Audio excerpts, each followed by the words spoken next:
Camerounaises, Camerounais, très chers compatriotes, mesdames et messieurs, au moment où le peuple camerounais rend hommage à Oumniobé, le père de la lutte de libération, 62 ans après son odieux assassinat, Paul Biya et ses sbires, tous guidés par leur soif inextinguible du pouvoir, ont résolument décidé de défier l'ensemble du peuple camerounais. Le faisant, ils ont donné toutes les preuves qu'ils sont insensibles aux milliers de morts consécutifs à la crise anglophone. De la même façon, ils sont demeurés dans leur logique obsessionnelle de la conservation du pouvoir, faisant ainsi fi de la mise en garde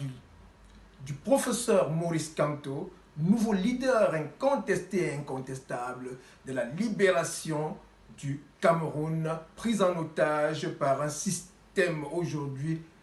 aux abois. À la faveur des dernières sorties, le professeur Maurice Kamto, président élu du Cameroun, en a appelé au sens de la responsabilité du régime illégitime de Paul Biya, qu'il a invité à ne pas prendre le risque d'organiser quelque élection que ce soit sans le règlement de la crise anglophone ni la révision consensuelle du système électoral. Fidèle à sa logique de guerre et son ambition démesurée de conserver le pouvoir en marchant sur les milliers de morts du Nozo et au mépris des canons universels de la démocratie, le régime sanguinaire et autocratique de Paul Biya s'est payé le luxe de convoquer le corps électoral dans l'optique des élections régionales qui, selon leurs macabres prévisions, se tiendront le 6 décembre 2020. Le Conseil des Camerounais de la diaspora, le CCD, et la diaspora révolutionnaire, en droite ligne du mot d'ordre du professeur Maurice Kamto, lance un appel sans concession au peuple camerounais tout entier en vue d'une mobilisation populaire annoncée pour le 22 septembre prochain. Qu'ils nous souviennent tous que le président élu du Cameroun, son Excellence le professeur Maurice Kamto, avait invité tous ses compatriotes épris d'amour pour leur pays et des vertus démocratiques à se soulever au cas où les élections venaient à être convoquées au Cameroun sans le respect des deux préalables qu'ils avaient fort bien énoncés, à savoir le règlement de la crise anglophone devenu un génocide d'une part et la réforme consensuelle du système électoral d'autre part. Fort de ce qui précède, le Conseil des Camerounais de la diaspora, le CCD, se joint à tous les résistants camerounais, à l'intérieur comme à l'extérieur du pays, et les invite à se soulever comme un seul homme le mardi 22 septembre 2020. Où que vous vous trouviez ce jour-là, faites entendre vos cris de colère, de détresse et de désapprobation. Soulevez-vous contre la dictature qui a pignon sur rue au Cameroun.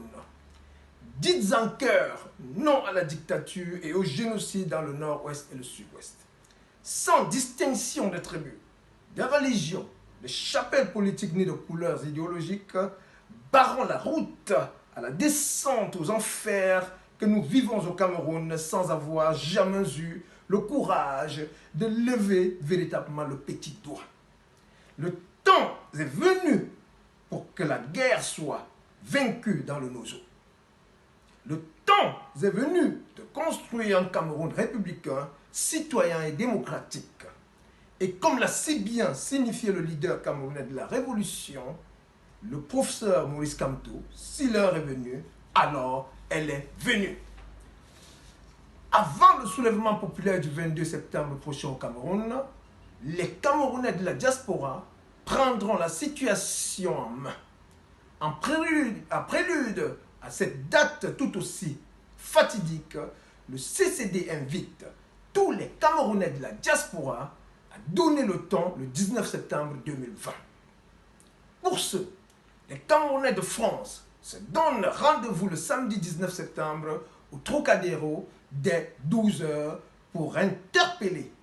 une ultime fois la communauté internationale sur les dérives dictatoriales du régime oligarchique qui, depuis 40 ans, pille notre pays et le gère comme on le ferait d'une épicerie familiale. Nous tenons à dire à Paul Biya et ses tortionnaires qu'en cas d'un petit écart de comportement des forces de l'ordre qui gagneraient à se ranger du côté du peuple assoiffé de changement, nous serons sans pitié en Occident, sans autre forme de procès. Nous rendrons coup pour coup, nous réservons pour l'instant le droit de vulgariser les représailles qui sont en chantier en diaspora et qui seront mises en pratique une fois que les dérives seront constatées à l'occasion du soulèvement populaire, mais pacifique, du 22 septembre prochain, dont l'objectif avoué est de réclamer purement et simplement le départ